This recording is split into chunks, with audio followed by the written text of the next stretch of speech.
Sir বলুন আপনার কি খাবেন, অর্ডার প্লিজ। কি ব্যাপার রিমু, তুমি তুমি এখানে কি করছো? না মানে কি ব্যাপার রিমু, তোমরা তো দেখছি পূর্ব পরিচিত, তার মানে তোমার এখানে রেগুলার আসা যাওয়া হয় তাই না? না না ভাইয়া, আসলে তেমন কিছু না। রিমু আর আমি হচ্ছে স্কুল ফ্রেন্ড, তাই আমরা দুজনেই একে অপরকে অনেক আগে থেকে চিনি, এর চেয়ে বেশি কিছুই না। আচ্ছা আচ্ছা, তাহলে তুমি তার স্কুল ফ্রেন্ড, তাহলে তো তুমি আমারও ফ্রেন্ড। তুমি একটা কাজ করো, বসো, আমরা একসাথে আড্ডা দিই। আরে বসতে বলছি না, বসো।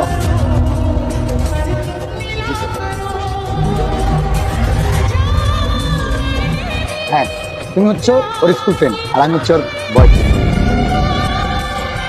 ও আচ্ছা, তাহলে আপনি হচ্ছেন ওর বয়ফ্রেন্ড। দেখ, ব্যাপারটা জেনে খুবই ভালো লাগে। তো কতদিন ধরে আপনার রিলেশন আছে?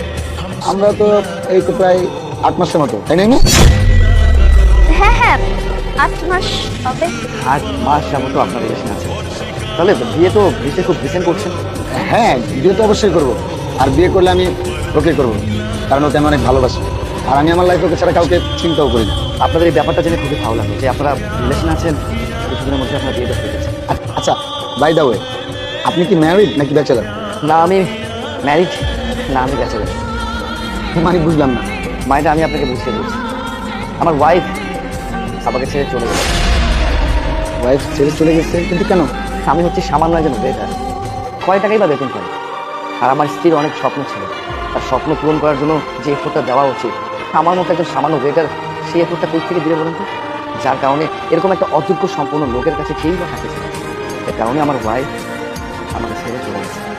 আপনার সাথে একদমই কাজটা ভালো হয়নি, আপনি একদম মন খারাপ করবেন না। সত্যি বলতে আপনার ওয়াইফ আপনাকে ডিজার্ভ করে না, যদি ডিজার্ভ করতো তাহলে আপনাকে কখনো ছেড়ে চলে যেত না। তুমি তো আমাকে কখনো ছেড়ে চলে যাবে না। না না আমি কেন চলে যাব? যাক, আপনাদের এই ব্যাপারটা দেখে আমার খুবই ভালো লাগছে। আপনি তার জন্য এফোর্ট দিবেন আর সেও আপনাকে কখনো ছেড়ে যাবে না। আপনার দুজনের ভালোবাসা আজীবন এরকমই থাকতে পারবে। কী ব্যাপার ইমু, তুমি তো কোনো কথাই বলছো না। এমন মনে হচ্ছে যে স্যার আর আমি প্রেম, আমরা আগে থেকে চিনি, আমাদের দুজনের মধ্যে কথা হচ্ছে। তুমি কিছু বলো। হ্যাঁ বলো, কি অবস্থা তোমার, কেমন আছো? হ্যাঁ, আমিও ভালো আছি।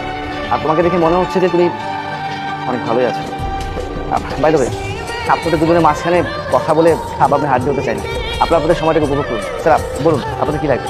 আচ্ছা, আপনি অর্ডারটা নিন, আপনি আমার জন্য একটা কোক দেন। আর ইমু, তুমি কি খাবে? হ্যাঁ কোক নিয়ে যাও। আচ্ছা ঠিক আছে, তাহলে দুটোই কোক দেন। ঠিক আছে।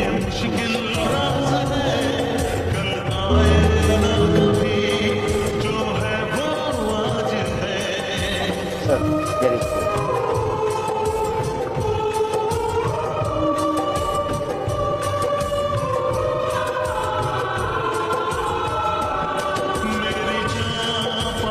ইমু, তাহলে চলো আমরা উঠি। আচ্ছা তুমি একটু বাইরে গিয়ে ওয়েট করো, আমি জনকে বাই বলে আসি। আচ্ছা ঠিক আছে, তাহলে তুমি বাই বলে আসো।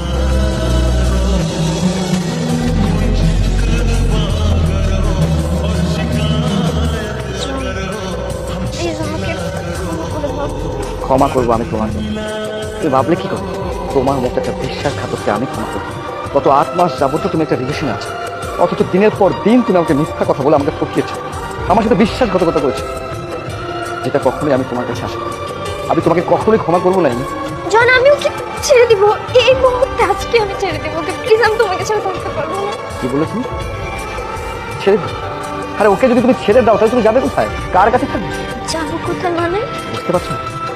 একটা মানুষ দিনের পর দিন আমার সাথে মিথ্যা কথা বলে গেছে, আমাকে ঠকিয়ে গেছে, তারপরেও তুমি কিভাবে চিন্তা করো যে আমি তোমার সাথে সম্পর্ক থাকবো?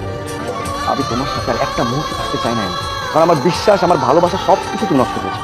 তাই তোমার মতো মেয়ের সাথে থাকার কোনো প্রশ্ন নেই। তুমি সবসময় তোমার স্বপ্ন পূরণের দিকে তাকাও, তুমি সবসময়ের জন্য তোমার স্বপ্ন পূরণে ব্যস্ত ছিল, আর যা আমি কখনোই পূরণ করতে পারি না। ওই মানুষটা অ্যাটলিস্ট তোমার স্বপ্ন পূরণের জন্য সব কিছু করছে। ওই লোকটাকে তুমি আমাকে যেভাবে তুমি ঠকিয়েছো, দয়া করে ওকে তুমি এখানে এসো। John please last time, please John. Please, তোমার কাছে হাত জোর করে উঠছি, আমার সামনে আর দাঁড়িয়ে থেকো।